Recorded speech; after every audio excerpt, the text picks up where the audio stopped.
Fantastic. It's Carl here from Games, Brains, A Head-Banging Life, GBHBL.com for short. And I am here with guitarist Sebastian of legendary blackened death metal band Necrophobic. Sebastian, it's a pleasure to speak with you. How are you today? I am very fine, actually. It's a pleasure to be here. How have you been coping then throughout, well, what is the elephant in the room, 2020 and the COVID times? Well, it's been strangely enough, it has been working in our favor because usually we don't have this much time to make the promotion and get all the things just right for when you release an album. So when the virus struck, we had just recorded everything and we had so much time for mixing and getting the details right and doing interviews and videos and layout. And so it has been a less stressful release than ever. Usually you're on the roads trying to do these things at the same time, but this has actually been quite great. And of course, in my personal life, I had so much time to spend with my family, which is never wrong. So I will not complain. We were sick actually, but it was not bad. It was like a flu for a couple of weeks. So we managed that. You've had it? Absolutely, yes. My whole family had it. Wow, incredible. Yeah. I'm glad you're all better then. Yeah, but it really wasn't bad. It was like a flu or a cold or something. It was, but we tested for antibodies, so we are free to go, so to speak. So I'm kind of happy that we went through it because now we are not we don't have to be afraid anymore and stuff like that. You know, life is pretty much back to normal, even that society has these restrictions. But you know, you don't fear for your life anymore. That's fascinating because it's kind of like an inevitability that a lot of people are going to get it. You know, I've not had it, so No. and I'm just waiting almost. Yeah. Yeah, if I had known it would be this easy, I have wanted to have it earlier. But I think though we were sick this summer in June, and then they said the virus wasn't that aggressive then. So maybe it was a good thing to not have it in like February or March because those people got really ill. Yeah, that's true. But interesting that the positive side is, as you say, it's almost taking a lot of pressure off the Necrophobic project and the new album. Absolutely. You have had so much time to think this through. So, and it's gonna be a very special album. It's very special to. I mean, how often is there a pandemic? I mean, it was 100 years ago, last time. So I think for us to be able to put out this, as we feel it, really strong kind of concept album about death and change during a pandemic, that is something I will probably remember most of my whole career. I mean, it's this very special thing, and to see how it lands with people that are still isolated, to be able to give them some new music during this kind of depressed times is also a very interesting thing, because normally when you put out music, you meet them on a stage, and when you're on a stage, you're entertaining, even if you feel that you're doing a ritual or whatever you say as a band, it's still entertainment, and people are there drinking, having a great time, and you put this kind of heavy, kind of dark music on a party, you know. But that's in reality what you do. But on these times, it's only the music as we meant it, with the message that we wanted to give away, that meets music in the true environment for this music to be captivated, so to speak. I mean, this is not music for dancing or for having a party or for meeting your friends. This is music for more contemplating and even listen to in your headphones or while you're walking in the woods. So it's kind of the perfect times for me as a musician, for me as from a creative musician, artist heart. These are actually the perfect times to put out an album.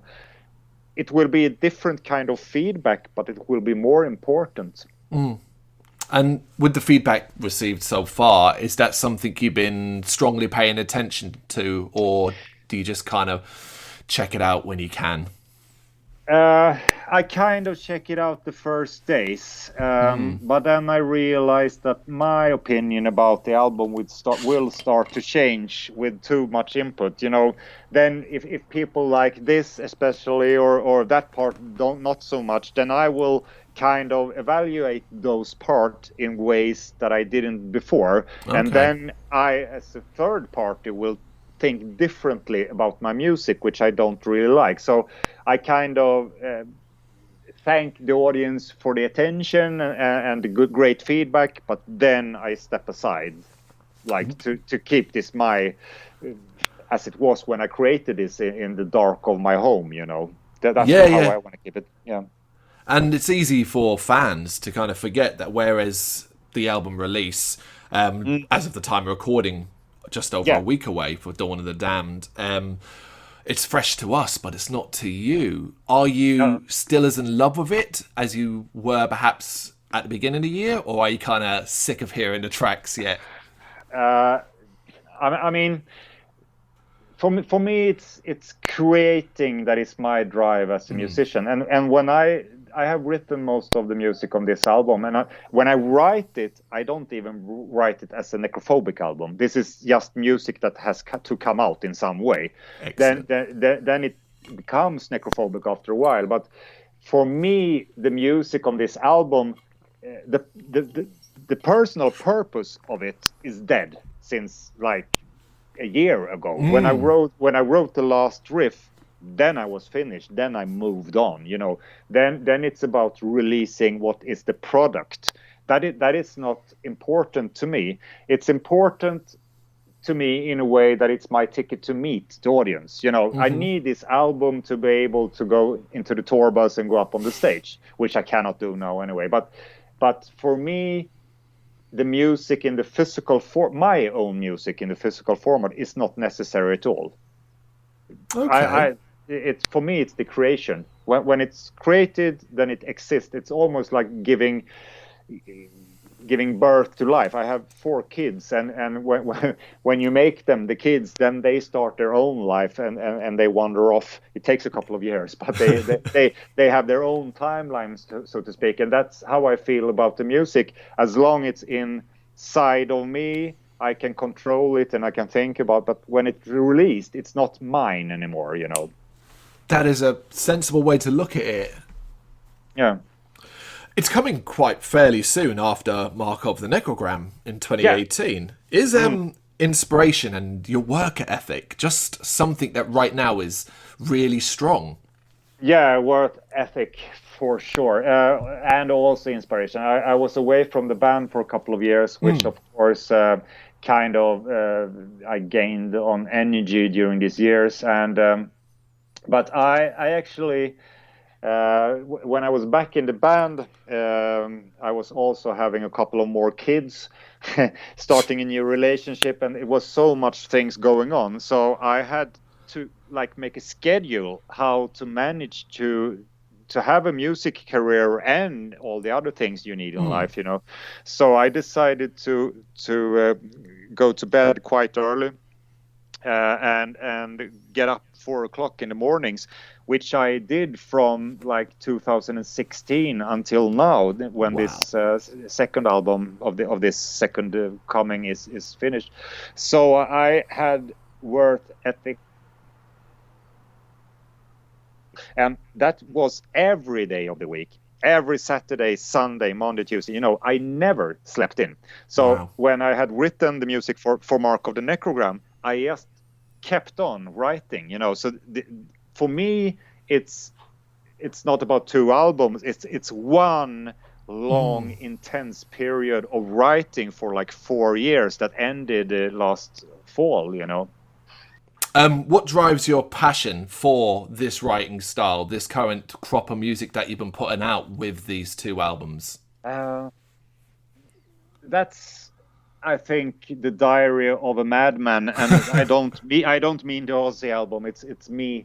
It's sometimes I actually think that I'm a bit like a lunatic or something, because I get like this hallucination or like themes or feelings or kind of melody lines that I almost hallucinate, and then it's like if I don't get these out through my guitar and I make some kind of music of it, then I stop to function. I become this crazy artist that just has to create, because then otherwise I cannot do the normal things of life. Then so I don't choose to create. I choose to make time for my brain to work, but the brain works out of itself, so to speak. I never sit down with the empty-handed, with empty on ideas.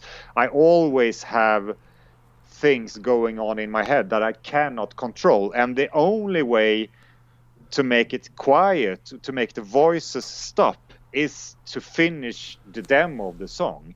When I get it down, like I write Mark of the Necrogram, the song, for instance, when it's done, then I get a few hours or at best a few days of peace, but then it just starts again. So that is, it's not a pleasure. it's a curse, because it makes you go quite crazy. I don't feel that I write the music. I feel it's like I'm a madman, and the music writes itself and forces me. It's like a voice telling, go stab that person. It's like that. Yeah, sit down, play that guitar and get these out, because I cannot be in your head anymore. You describe it like almost like an exorcism, an attempt to exorcise. Yeah. Exactly like that. That's what it is. It's amazing. And, overall, Necrophobic, 30 years under the belts. Folks tend to then talk a lot about the past when it comes to comparisons to the future as of right now. Yeah. Yet, yes, based off this album and let's say the previous one, Mark of the Necrogram, this to me feels like a kind of reborn Necrophobic. Is that something you feel? Yeah, we even talked about that this Necrophobic that we have now, it's a new band. It's a new band from now. As a musician, we are not nostalgic about our back catalog, or as a fan, you always like the first demos and the first albums, and then it's But as a band, it's from a total different angle. We are here and we are now when we make this music, as I told you, because it's an exorcism. But we feel we cannot take care of the fans' demands about taking the music back to where it was. As a musician, you want to create something new. Yeah. You don't want to recreate. Fans want to recreate stuff, but as artists do not want. We want to move on. All these people, they are angry with Metallica for not doing the 3 first albums again. But remember, Metallica were the first ones to come up with this kind of new music that was unheard of. Why would a band that is that new thinking would want to recreate something old? That's totally the opposite way. So I think artists and fans, they work against each other's. It's a difference between in hip hop music. Then the fans always wants the new stuff. It's only the news. You want the new single a couple of days before it's released, and upon the day of the release, it's dead. Then you want another new stuff. They love. I started to listen to the new wave of British heavy metal because it was new and a really cool thing. But as a fan, I just want 1981 to repeat itself for the rest of my life, and that's quite interesting thing that we are like that, but as a musician I must break free from that, because that would drive me crazy, try to do the same thing over again. So do you just ignore it, those calls to be like the past? I try to tweak the music and give the fans a little bit of what they want, if I wasn't thinking about it at all, I could wander off, but of course I feel like I have to give give them something that they can rely on. But I don't sit down and try to copy our old albums. The message is clear. As fans, let's not stifle our creative musicians. No, that's a bad thing, actually. Yeah. How comfortable are you then with being in the modern part of being in a band, the social media, the live streams, those sort of things? Actually, I kind of got used to it. I refused social media up till like 2014 or something. I was very late into this world, and I was very wanted it the old ways. I didn't want change. But when I went back into this band, I realized that this is the way you have to do it, because this is the way you can interact with fans. And I think I kind of profiled myself on the internet with what I like. I like guitars. I like collecting. I like the nerdery about guitars and albums. I like all kinds of heavy metal. I don't. I'm very clear that I don't make a difference between Morbid Angel and Motley Crue. To me, it's heavy metal. Everything is heavy metal. That is heavy metal. I don't care about Dokken being true or Mayhem being true. It doesn't matter to me at all. But because I'm that open with this, people are open back. So we get a kind of good nerdery going on about these topics that I found interesting. So in that way, it's a source of information for me, because when I collect bands or try to find out things about guitars and stuff, there's so much knowledge from the fans. They are actually there because they like Necrophobic, but I kind of trick them out on other roads. So that, because I'm not that interested about talking about Necrophobic with my fans, but if they want to speak about the early days of Wasp or Jackson guitars with me, then they are more than welcome. So I think it's quite fun, actually.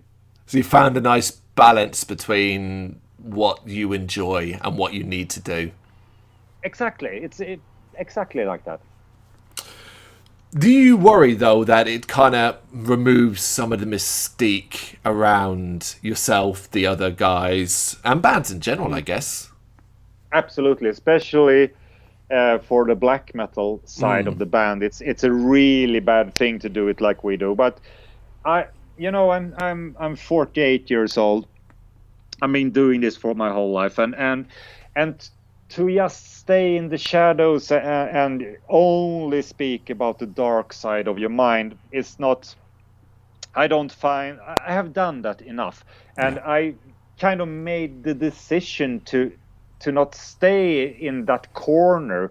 That I rather be a musician with all kinds of layers. All human beings have a mass murderer inside of them, but they also have someone that likes pancakes or cinnamon buns. It's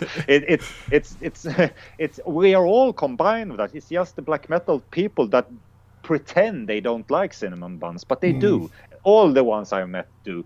So I kind of grow out of it, and I felt like fuck this true shit. I don't care anymore. And if the people will stop listening to our music because of that, then just buy something else. Then listen to the old 90s Norwegian black metal and cry about that. I don't care anymore. Fantastic. I love the way you put that. Right, Sebastian, last question then. Aside from the obvious decimation of live shows around the world, are you feeling still quite positive about the future of Necrophobic? It kind of feels like at this stage, even with a brand new album out in a week, you've still got so much more to give. Yeah, I hope so. I mean, the only thing that stops us now is maybe age. Sometimes when you're on stage and you feel that you get more tired or you get back pains and stuff like that. So I just hope that everybody in the band can kind of stay healthy enough to keep on doing this and to do this good, because I don't want to be in a tired band. There's so many bands that have reunions and they are the old, tired version of a very great young band. I feel we have more energy now than ever. Our performances have more energy and more movement into it than we ever had. But if that stops, then we have to quit, because I don't want this to be leaning on the what we did in our youth. So if we can do that, then everything is fine. Then we'll keep on doing this till we're 70 years old. But if we have to roll up in a wheelchair on stage, then it's over. I think that's a fair way to put it. You carry on until you can't, basically. Exactly. Sebastian, thank you so much for your time. Really appreciate it. Thank you very much. Thank you very much for watching. You can check us out on gbhbl.com, as well as on Facebook, Instagram, Twitter and Tumblr. Go to Patreon to help us out over there. That's patreon.com/GBHBL, as well as Big Cartel, where you can find some of our merchandise. We have a podcast running on SoundCloud and Apple Podcasts. And of course, if you like this video, do us a favour, hit the subscribe button and help the channel grow. Games, horror and heavy metal. What else is life for?